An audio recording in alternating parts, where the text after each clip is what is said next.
الحمد لله وحده والصلاة والسلام على من لا نبي بعده وعلى آله وصحبه وبارك وسلم تسليما كثيرا كثيرا أما بعد فأعوذ بالله من الشيطان الرجيم بسم الله الرحمن الرحيم يا أيها الذين آمنوا أطيعوا الله وأطيعوا الرسول يا أيها الذين آمنوا أطيعوا الله وأطيعوا الرسول ولا تبطلوا أعمالكم صدق الله العظيم اللهم صل على محمد وعلى آله وبارك وسلم تسليما. دوستو یہ سورہ محمد کی آیت نمبر 33 ہے.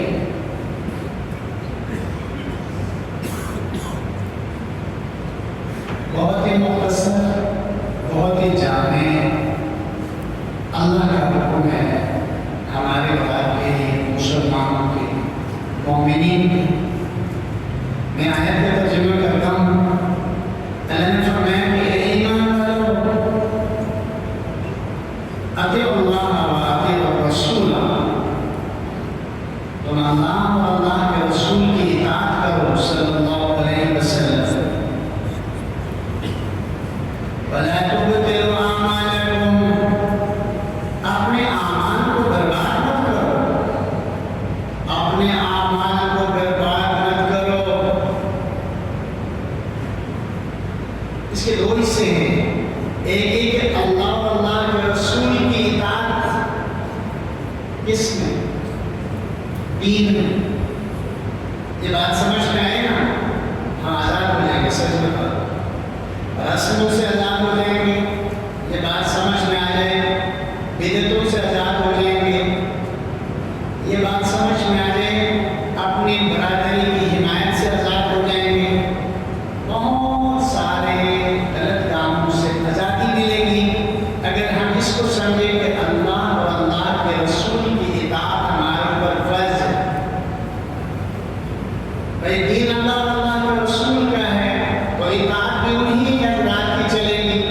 اس کے علاوہ اور کسی کی اطاعت کے ہم ذمہ دار نہیں ہیں. اسی لیے میں نے آپ کو بتایا تھا اس ٹاپک پر کئی آیتیں ہیں اور یہ دو چیزیں. ایک تو اللہ یہ بتانا چاہتے ہیں کہ اللہ کی اطاعت قرآن ہے، رسول اللہ صلی اللہ علیہ وسلم کی اطاعت حدیث و سنت ہے. اور یہی آپ کے اسلام کی بنیادی دو چیزیں ہیں. دین اسلام کی بنیادی دو ہی چیزیں ہیں. ہمارے دین کی بنیاد، ہمارے دین کی دلیل قرآن ہے، ہمارے دین کی دلیل اللہ کے نبی کی سنت ہے. اور ہم زندگی کے ہر معاملے میں، چاہے وہ معاملہ ایمان کا ہے، چاہے وہ معاملہ عبادات کا ہے، چاہے وہ معاملہ معاشرت کا ہے، چاہے وہ معاملات کا ہے، چاہے وہ اخلاق کا ہے، چاہے وہ حکومت اور سیاست کا ہے، چاہے وہ معیشت کا ہے، ہر معاملے میں ایک مسلمان کے لیے ضروری ہے کہ وہ اللہ اور اللہ کے رسول کی اطاعت کو دیکھ کر چلے. ایک اللہ نے بتایا، ایک اللہ نے ہمیں اور آپ کو یہ بتایا کہ اللہ اور اللہ کے رسول کی اطاعت تمہارے لیے ضروری ہے. لیکن اس سورہ آل عمران میں اللہ نے اور کمال کر دیا. آپ کا میرا کام اور آسان کر دیا. اللہ نے فرمایا من یطع الرسول فقد اطاع اللہ، جس مسلمان نے میرے رسول کی اطاعت کی اس نے میری بھی اطاعت کر لی. سمجھ میں آ گیا؟ رسول کی اطاعت کو اللہ نے اپنی اطاعت کرا دیا صلی اللہ علیہ وسلم. لہذا دین اسلام ان دو چیزوں کا نام ہے، اللہ کا حکم اور حضور کی سنت. جہاں اللہ کا حکم آ جائے، حضور کی سنت آئے، اس کے بعد نہ کسی پروفیسر کی چلے گی، نہ کسی ڈاکٹر کی، نہ کسی امام کی، کسی کی نہیں چل سکتی. یہ دو چیزیں ایسی ہیں جن کو اللہ نے اسلام کی بنیاد کرا، اللہ کی ماننا اور حضور کے طریقے کو اپنانا، ایک اللہ نے یہ سمجھایا ہے۔ اور احادیث کے اندر اس ٹاپک کو آپ پڑھیں نا، سینکڑوں حدیثیں ملیں گے، سینکڑوں۔ ایک چھوٹی سی مشہور حدیث ہے بخاری شریف، مسلم شریف، یہ آپ لوگ بیان نہیں کرتے، عام طور پر ہمیں کمزور حدیثیں سنائی جاتی ہیں، لوگوں کے اندر ایک ہیجان پیدا کرنے کے لیے۔ دین اسلام ایسے ہیجانی چیزوں کو پسند نہیں کرتا، یہ صحیح چیزوں پر یقین رکھتا ہے۔ حضور نے فرمایا اے مومنوں، تم اس وقت تک مومن نہیں بن سکتے ہو جب تک تمہاری خواہشات نفس میرے لائے ہوئے دین کے تابع نہ ہو۔ ہماری جو بھی حیثیت ہے، ہم مسجد کے امام خطیب ہیں، تب بھی اللہ اور اللہ کے رسول کی اطاعت ضروری ہے، اور ہماری خواہشات اور ہماری تمنائیں، ہماری آرزو، ہمارے اعمال حضور صلی اللہ علیہ وسلم کی اس سنت کے تابع ہوں تو ہم اللہ کو محبوب بنیں گے۔ قُلْ إِن كُنتُمْ تُحِبُّونَ اللَّهَ فَاتَّبِعُونِي، اے لوگوں اگر تم اللہ کو اپنا محبوب بنانا چاہتے ہو تو میری پیروی کرو۔ کیا کرو؟ کتنا خوبصورت مسئلہ ہے، اللہ کو محبوب بنانا ہے تو حضور صلی اللہ علیہ وسلم کی غلامی کو قبول کرنا ہے۔ تین کو لے ایک حصہ ہے، اور دوسرے حصہ اللہ نے فرمایا وَلَا تُبْطِلُوا أَعْمَالَكُمْ، اے لوگوں اپنے اعمال کو باطل نہ کرو۔ ہمارے اعمال کیسے باطل ہوتے ہیں، ہمارے اعمال کیسے برباد ہوتے ہیں؟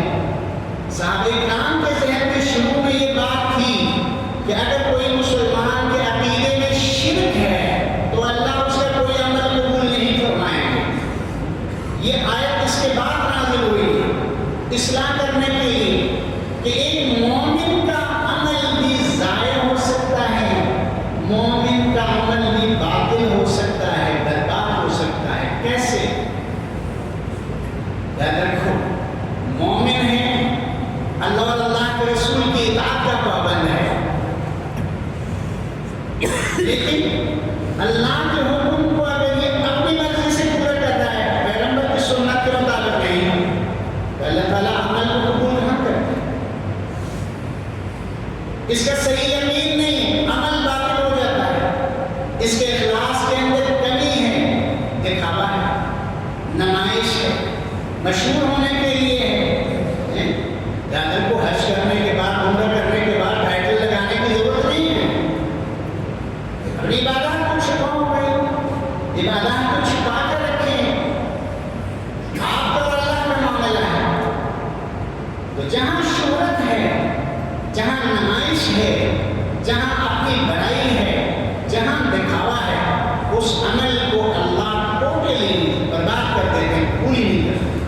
فرمایا کہ من صلی یرا فقد اشرک، جو مسلمان دکھاوے کے لیے نماز کرتا ہے اس نے تو ایسا شرک ہے، کام کو بولتا ہے اس کے عمل۔ اعمال کو مومن بھی باطل کر سکتا ہے، غلط نیت، اخلاص کی کمی، یقین کی کمی، دکھاوا ہے، نمائش ہے، اپنی بڑائی کے لیے، تو یہ ساری چیزیں ایک مسلمان کے عمل میں بھی شیطان اور نفس کے راستے سے آ سکتے ہیں۔ اس لیے اللہ نے فرمایا میرے اور میرے رسول کی اطاعت ہر حال میں ضروری ہے، اور اعمال کو باطل ہونے سے بچانے کے لیے اپنے اندر اخلاص پیدا کریں۔ عمل چھوٹا ہے، عمل بڑا ہے، اس کو اللہ کی رضا کے لیے کریں۔ آپ جب اللہ کی رضا کے لیے اس کو عمل کریں گے تو سارے دنیا کے فائدے آپ کو تو خود حاصل ہو جائیں گے، لیکن اگر آپ اور میں عمل کو دکھاوے کے لیے کریں، شہرت کے لیے کریں، اپنے آپ کو بہت بڑے مسلمان بنانے کے لیے کریں، تو پھر یاد رکھو دین کا فائدہ ایسے نہیں ہوگا، دین برباد ہو جائے گا۔ کہ محمد سے وفات میں ہم تیرے ہیں، جہاں چیز سے کیا لوگ قلم تیرے ہیں۔ تو میرے پیاروں، اللہ اور